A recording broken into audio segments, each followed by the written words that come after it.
vient du latin audire, qui veut dire écouter. L'audit, qu'est-ce que c'est? C'est une mission confiée à un auditeur visant à comparer une activité par rapport à un référentiel. Cette comparaison est menée en collaboration avec des audités et s'appuie sur le recueil et l'analyse d'éléments concrets, représentatifs de l'activité. L'audit est réalisé au bénéfice d'un demandeur qui a besoin d'une vision objective de l'activité. Pour cela, il décide des objectifs de la mission qu'il communique à l'auditeur. Enfin, il existe 3 types d'audits qui diffèrent par leurs demandeurs et leurs objectifs. L'audit interne, demandé par un responsable de l'organisation auditée dans le cadre de la démarche d'amélioration continue.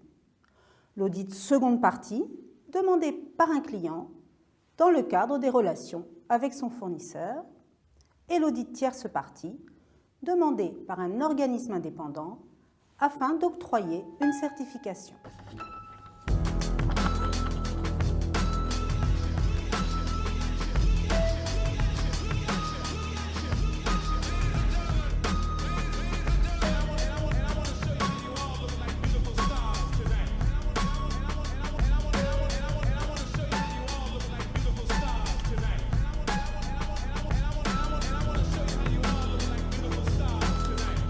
Je suis Élodie Chevalier, senior manager à l'accompagnement comptable et financier. Mon métier consiste à accompagner et à conseiller les entreprises dans l'ensemble des problématiques comptables qu'ils peuvent rencontrer. J'ai fait une maîtrise de sciences de gestion à Dauphine que j'ai complétée par le diplôme d'expertise comptable. D'ailleurs, Mazars accompagne ceux qui souhaitent obtenir le diplôme par des formations internes ou externes. Il faut avoir une appétence pour les chiffres, avoir le goût du travail en équipe et aimer être en contact avec les clients.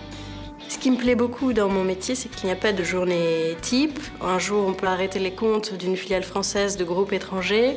Et puis la semaine suivante, on peut faire une activité fonctionnelle, participer à une session de formation, faire du recrutement ou du parrainage.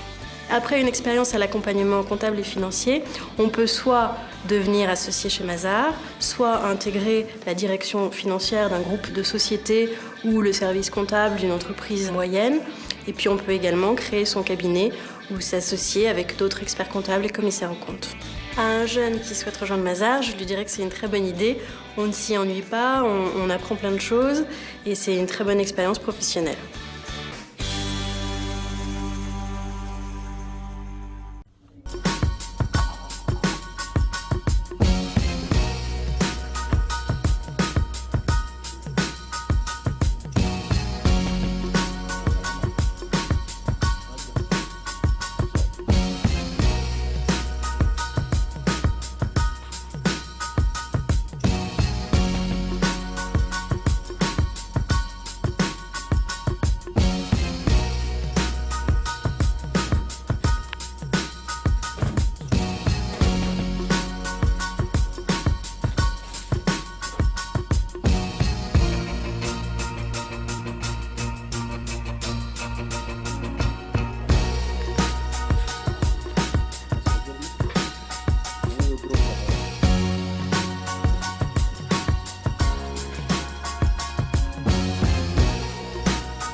Je m'appelle Aurélie Diaz, je suis consultante senior au sein du cabinet Mazars. J'ai intégré Mazars il y a 1 an après 4 ans de management au sein d'un grand groupe bancaire. Le métier de consultant au sein du cabinet Mazars consiste à accompagner les entreprises et les organisations publiques. L'idée, c'est de leur proposer des solutions sur mesure qui permettent de cadrer et piloter leurs projets en ayant des résultats concrets sur leur performance et aussi en créant une adhésion autour du projet. Si j'ai choisi d'intégrer Mazars, c'est aussi pour l'esprit entrepreneurial qui est une valeur prédominante au sein du cabinet. On est associé très concrètement au développement commercial de différentes offres. Donc ça, c'est quelque chose qui me plaît particulièrement au sein du cabinet et c'est une particularité chez Mazars. Nous intégrons des jeunes diplômés que nous formons à l'activité de conseil, mais nous intégrons aussi des profils expérimentés après quelques années d'expérience qui nous apportent leur expertise métier sur leur secteur. Pour être un bon consultant chez Mazars, il faut pouvoir se tenir informé des évolutions et des transformations de son secteur. Il faut pouvoir être flexible et faire preuve d'adaptabilité. Et enfin, je dirais qu'il faut pouvoir travailler en équipe et faire preuve d'une aisance relationnelle pour pouvoir être performant et établir une relation de confiance avec son client. Un jeune qui souhaiterait intégrer le cabinet Mazars, je lui dirais que c'est une opportunité hyper intéressante dans la mesure où il intègre un grand groupe international qui propose des formations, qui aide le jeune diplômé à évoluer vers des postes de management. On bénéficie, je dirais, de tout le support du grand groupe Mazars et en même temps on reste une équipe à taille humaine.